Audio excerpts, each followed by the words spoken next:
explorar aqui, mano. Explorar. Quem gosta de explorar as coisas. Quem gosta de explorar as coisas aqui, né? Vai dar uma queda aí. Isso parece uma chácara, velho. É um negócio do xerife lá, arrancaram dele um dedo tão grande. Arrancou até as tecas, os dedos lá dentro de casa. Tem uns fé de trator aqui. Caraca, isso parece um velho oeste mesmo. Olha lá, a igrejinha lá no final da Sempre no final, sempre no final. Não é isso? Mas parece mais, velho. Aqui parece uma cidade de Rio Leste.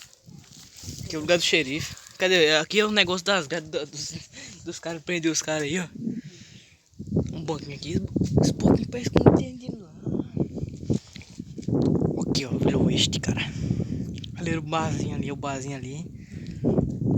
Só que agora tá mais modernizado. Ali é na casa de dos moradores. Não, a casa do Morador. Coca-Cola aqui, Coca-Cola. Eu bebi o celular já.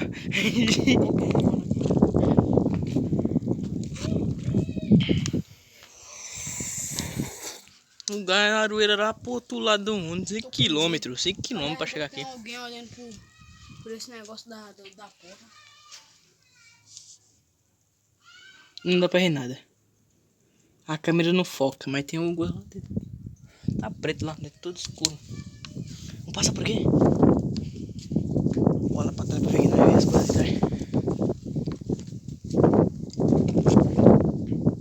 Sério, vem? Vamos ver que não é essas coisas aqui, ó. Essas peças, isso é grade de Toyota. Aquele não sabe, né? Não sabe nem quem é o dono dessa casa aqui. Fica. Mas eu acho que tá abandonada, porque olha lá, mano. As telas tudo quebradas, acho que tava dentro da casa. Um negócio de água que nem aqueles antigos, velho. Uma professora minha, a professora da aula de reforço, tinha um negócio desse na casa dela. Essa é de puxar água. Encanamento, tipo um encanamento. Olha aqui, velho, aqui.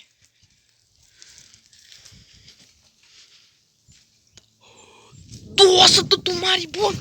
Meu Deus, eu não vi, cara! Sai de perto, Túlio! Olha que velho! Tá bichinha, galera! Vocês viram, galera? Tanto maribondo! Tá vendo ali, ó? Ali embaixo que eu fui lá. Achei que ele tava fumando, não sei que eu tô tremendo aqui. Cheio de geleia aqui agora, hein? Tá, cara, nossa, doido, quase não percebi não, viu? Bora abrir. Doado, bichinho. Ah, bem, hein? Henrique é explorador, ele é safado, aí você vai ver as coisas. Eu gostei aqui pra sair de perto. Esse negócio chega um pinoagem aí daí dentro. Palhaço do mal.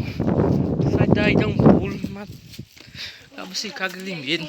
Tem um vídeo paraguai aí pedindo Não tinha coisa. Tem muita coisa aí paraguai. Aí bora lá na frente da igreja voltar. Valeu. Quando chegar, tá de noite, né?